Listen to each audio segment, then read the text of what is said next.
Hello everyone, I'm Mike Toledo, your host on Dent Time PDR, a podcast about PDR training, tutorials, interviews, and much more. So get something to eat, drink, and start pushing. It's time to listen. All right.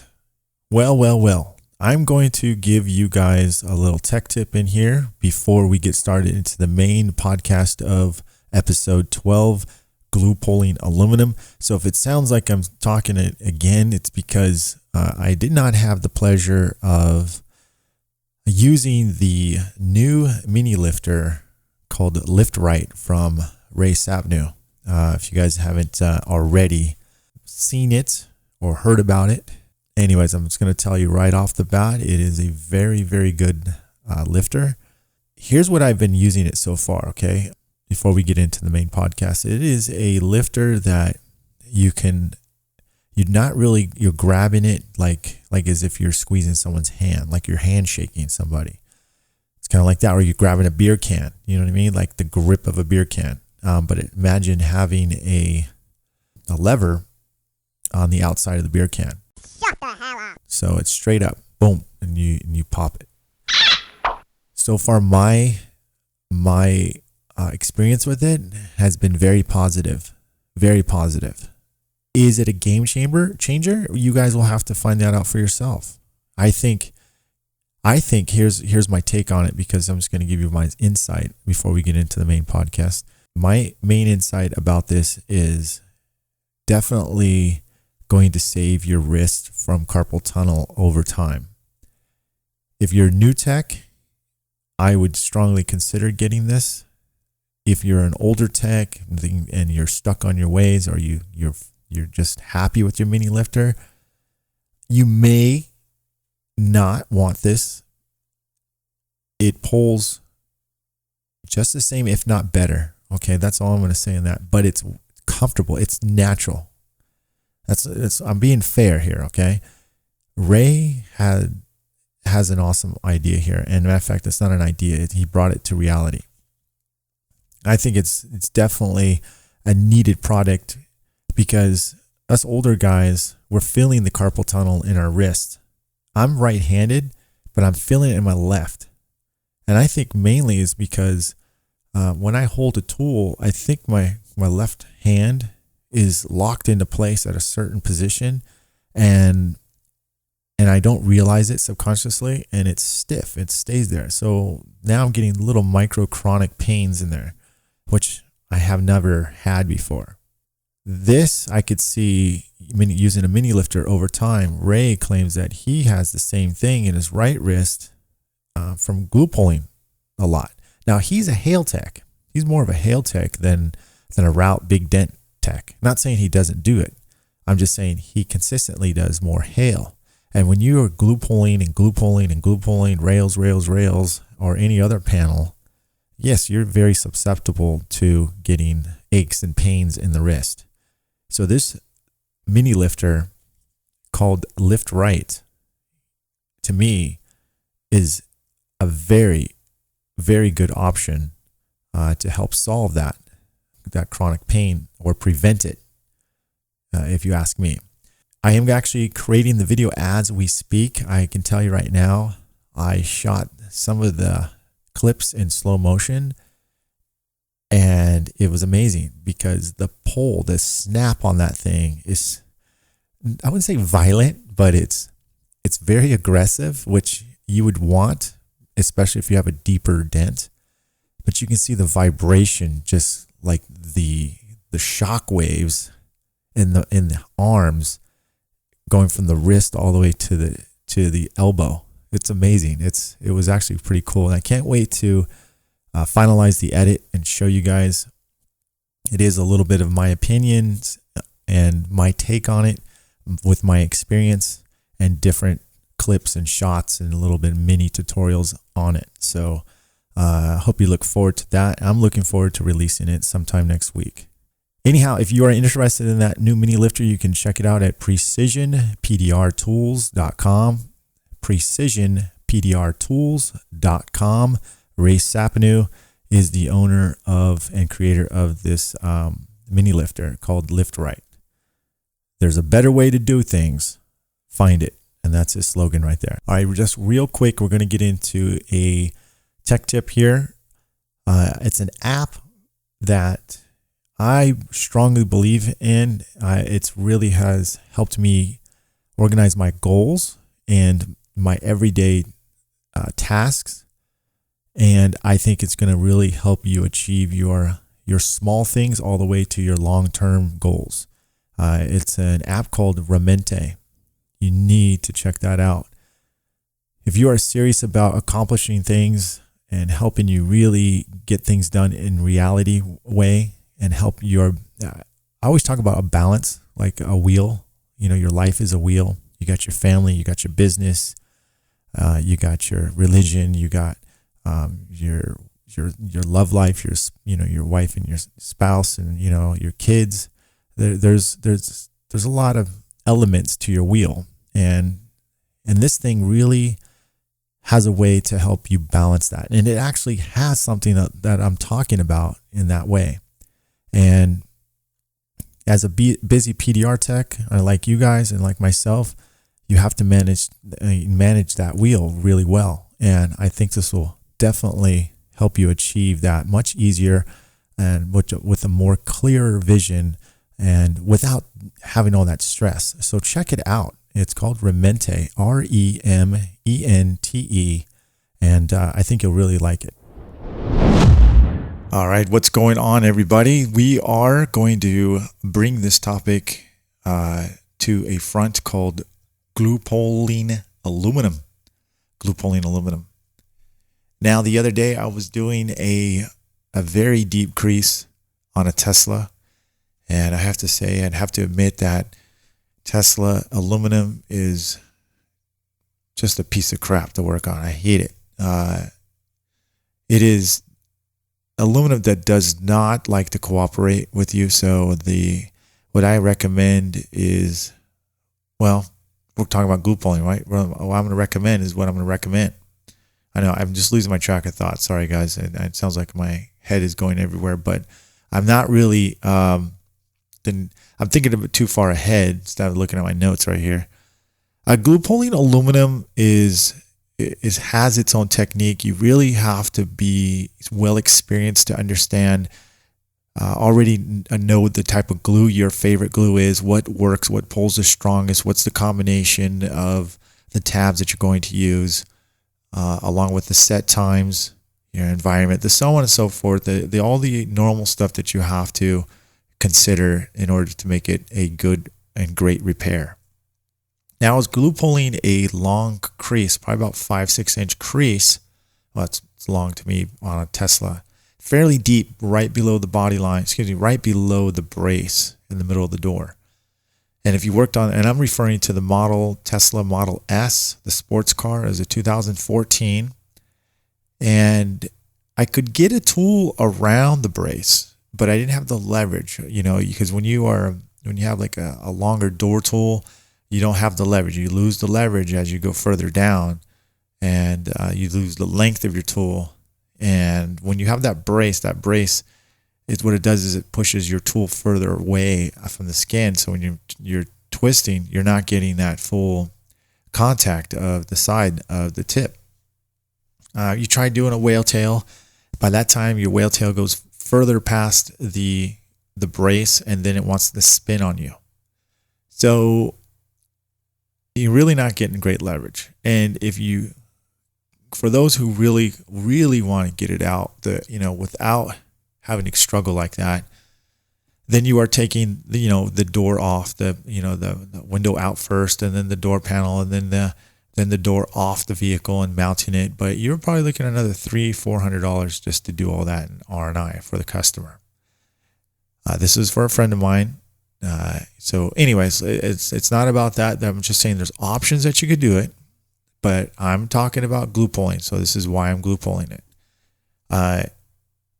It was a long crease, like I mentioned, and there are tutorials on Dent Trainer that I talk about on how to glue pull aluminum. There's a really good one on this, but I'm going to explain it through a podcast and how I was able to get this dent out. Number one, I was using root beer glue with this. My preferred glue right now at this time is the hog glue. It's an orange and black, but I usually use the orange. I don't know if there's any difference between the orange and black. I haven't tried them both yet. I just kept going for orange because it works. So I'll have to talk to my friend Daniel Grom or the guys over at Anson and see what is, what that is. Or I'll just have to test it myself. But at this point, it's the orange glue is really good. But we're talking about the root beer glue. It does have a little bit different pull, but to me personally, it's a little harder to take off than it is compared to the hog glue. And hold on, I'm just getting my train of thought here. I'm trying to mute my watch because every time I have so many damn phones. I have 2 phones, a watch. I got computer stuff going on, so if you hear a little computer noise, that's why too. So anyhow, and plus I'm trying to see how good this microphone sounds. I change microphones about once or twice a week. I changed 2 microphones, and you are hearing one of them right now. And if you're interested in what it is, why does Mike's voice sound so this or that? You can follow what microphone. I'll be happy to tell you what microphone, because some of you guys want to start your own podcast and maybe you do your own voiceovers for your videos, things like that. This is the Shure 55. It looks like the old school Elvis Presley microphone, like that old one, just old radio look. Pretty bitchin' looking microphone, but it's also sounding pretty cool now too. All right, so back on subject. The glue. The one thing about the root beer glue is that it's a little hard to take off. It pulls like a mofo, but it's a little hard to take off. And I think it's a little bit more gooier than other, meaning it runs a little bit more. I mean, it'll drip more here and there. But other than that, it's really a good glue. For when I was taking this crease out, it was a 6-inch crease. So let me just go over what I normally teach and how I do it. Is I will definitely not butt up my tabs like one after another. You might have seen on YouTube, a long time ago, I was doing a dent, and I was training Dan Chapman back then. We were doing some training, and he was with me. It was like a 14-inch crease on a Suburban, or I think it was Chevy Tahoe. Nasty crease on the front fender. Man, we butted and up tabs like you wouldn't believe. This is like close to 10 years ago or more. And I had a crease tab on it. I had a round tab on it and another round tab next to it. And then we were yanking, we pulled it. But you know what ended up happening? We had this up and down, up and down, up and down pattern. Like it was high spots, low spots, high spots, low spots. You definitely don't want to do that. Don't want to butt up your tabs. So here's my advice. Here's what I do. I split it in sections. If I have a 5-inch dent, I'll probably split it in thirds. So 3 different sections, and I only do 1 section at a time. I don't go crazy and keep going. That's something you should consider as you're pushing your dent too as well. If you have a long crease, make sure you break it in sections. Why? Because it forces you to slow down. It automatically helps maintain how clean you're going to push and be. Now, there are different techniques. We'll get into that as well for different tools that have lately came out, like stand liner tools that will really, really help prevent those push marks or those skips, those zipper effect that we like to call. And the same thing with glue pulling. So I break it in thirds. It doesn't matter. I still use that technique, even for myself. For students or myself, I break it in little sections because it helps me stay clean. And I know I don't need to move to a different section if that other first section isn't clean. Okay, so here's the technique. I was using crease tabs, and my preferred crease tab, because I was using on aluminum, was the Black Plague ice crease tabs. And I was using about, I think, a 2-inch crease tab. I don't remember the exact length, but it's definitely longer than an inch, about 2 inches. I think about their little mid-size crease tab, skinny one. Okay, not the fat one, the skinny one. And it's like a blue tab, kind of clear. That's why they call it ice tab. And so I put the root beer on there. I don't put a lot of glue on there. Just put a nice little string right across it. And then what I do is I will, instead of putting it right on the crease where it starts, I overlap it. I put it just before it begins and then over where it starts getting deep. Why do I do that? Well, the reason why I do that is so I won't have to worry about any skip marks, any places that I missed, or I have a high spot and a low spot. It prevents the zipper effect. Always overlap where the dent starts. Don't place it the edge of the tab where it starts. You will miss, or you will pull not enough, and then you'll be mad because you're technically, when you do that, you're locking pressure into that area that you missed. Really, it's kind of like you reverse what you're trying to do. And then you got to force yourself to tap it down, start over again, and pull. And then it's never as relaxed or before you just started. So you really, in order for you to really to get out of that, if you end up doing that, you really have to make it much bigger.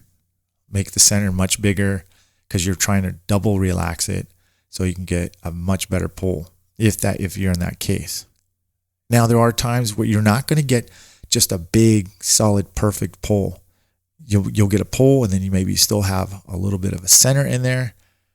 Don't worry. You got to tap it again. But you don't go past that part that you sectioned off. You just keep going until repeat that process until you get it. So that's what I was doing. I was pulling it, getting very good. And I was using the robo lifter at the time. And was I squeezing? At first I was kind of giving it like a light squeeze and tightening up and lightning squeeze and tightening up and just bam. I mean, it did not want to let go. I mean, it was like I was squeezing someone's hand and it didn't want to let go. And then finally just snap. And I have these alarms in my shop. If someone breaks the glass or something like that, these alarms go chirping and going off. I was pulling it so hard it sounded like glass shattering. Just snap. And my the students were stopping what they were doing. They're like, holy crap. They came over to look at it. That's what kind of pull you need on aluminum. And you need to go a strong, aggressive tab. If you don't have the ice tabs yet, I would highly, highly recommend it because they will pull definitely what you want. I don't know how I'd be able to pull any other way without those tabs. And they pull tremendously well. So, but you have to repeat those steps. Pull if you got it tight, but you got it still low in there, you got to reset it. Here's what I tell my students too: resetting. Okay, if you reset it, basically restart the dent. Doesn't matter if it's bigger or doesn't matter if you had to tap it down. You know why? Because you get another chance. But if it's messy and you don't tap it down right, now guess what? You are guaranteed 2 chances. I always tell them that. And this is what they remember. And they remember this. What do you mean 2 chances? I thought you said if you do reset it, you get another chance. But you're saying I get 2 chances if I don't set it up right? Yeah, and it's called slim and none. So if you don't set it up right, you're going to get 2 guaranteed chances, and that's slim and none. That means you barely have a chance to do it, and you won't have a chance to do it. But if you set it up again and set it up nice, like means no high spots in it, it's symmetrical, it looks clean, it's open again, the crease looks shallow, there's no sharpness to it, then you will have another great chance of getting that dent out. So make sure you are resetting your dent. And that's don't think that's not part of the process. It is.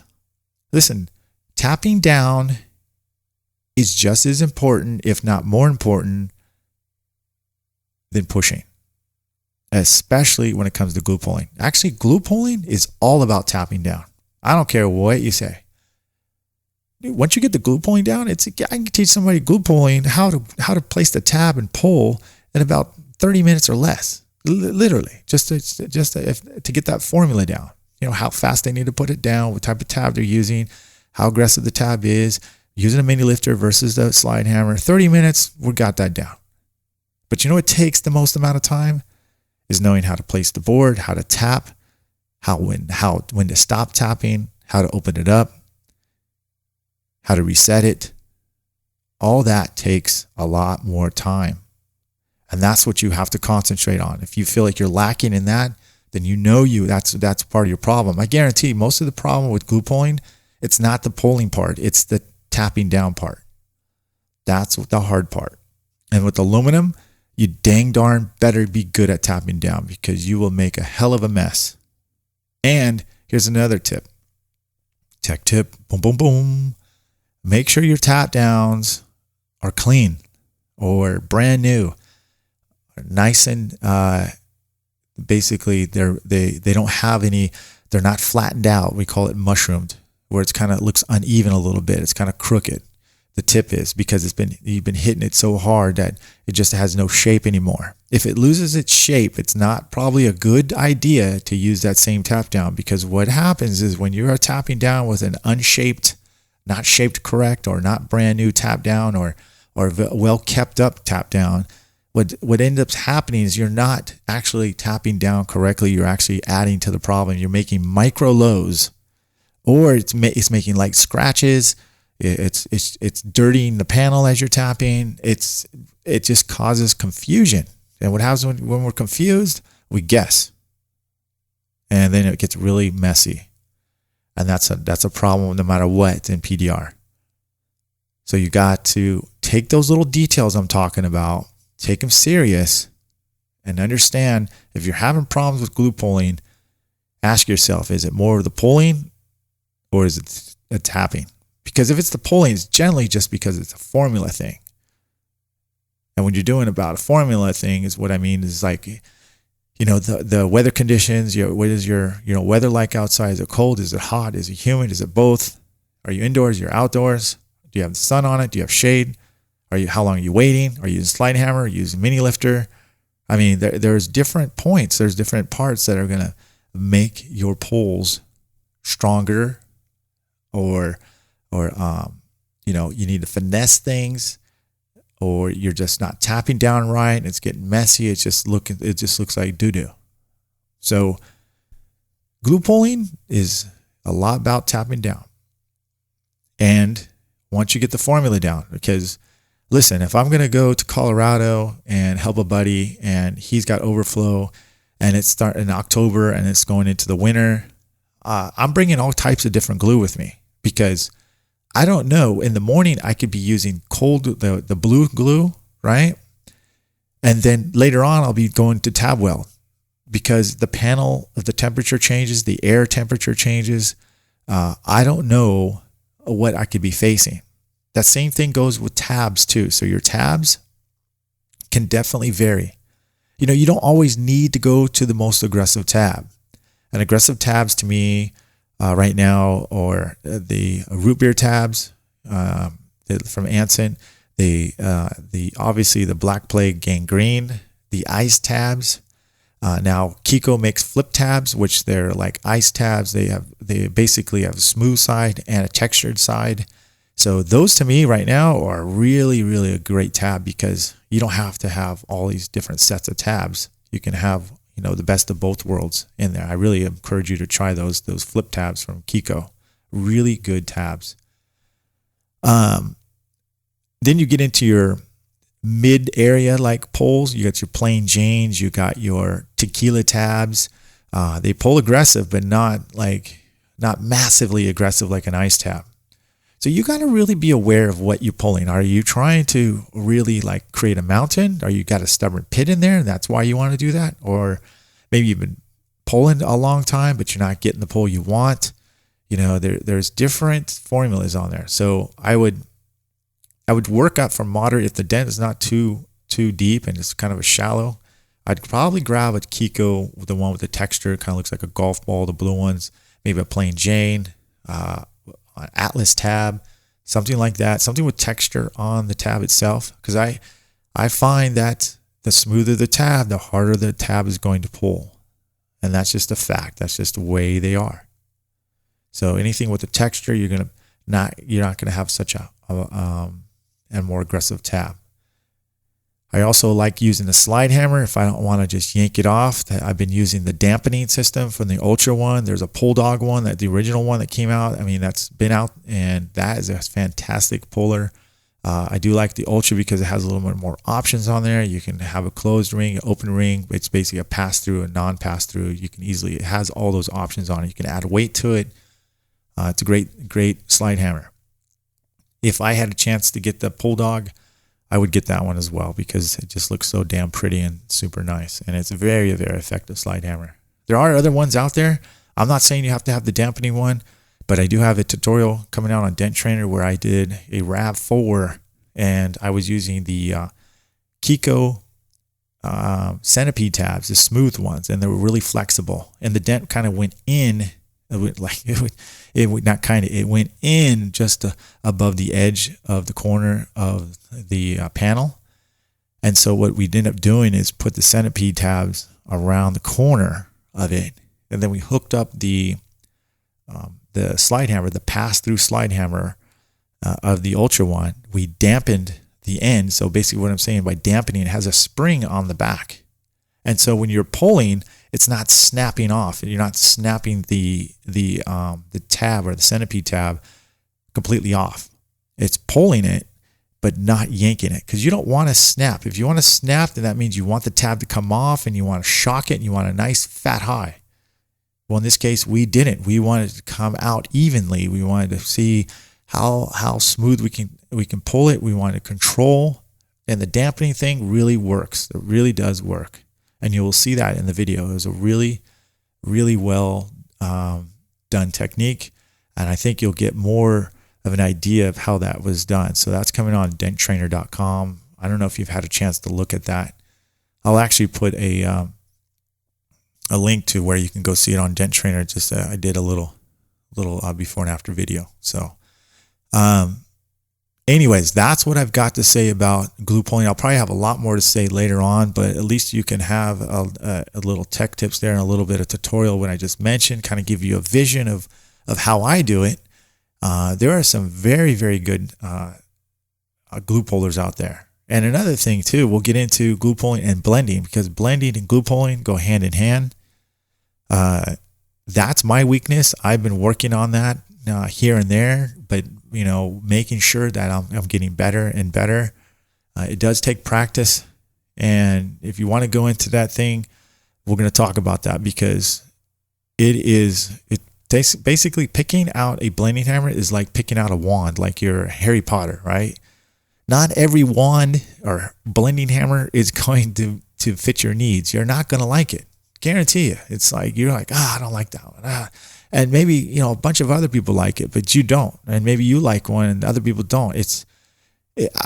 I encourage you to try them all. If you're new in blending, try them all. But there's really going to be one or two that you're really going to pick up a majority of the time. Anyhow, enough about that. So that was just a little insight about glue pulling on aluminum and glue pulling period. And I hope to see you guys on denttrainer.com. My name is Mike Toledo. I will catch you on the next one.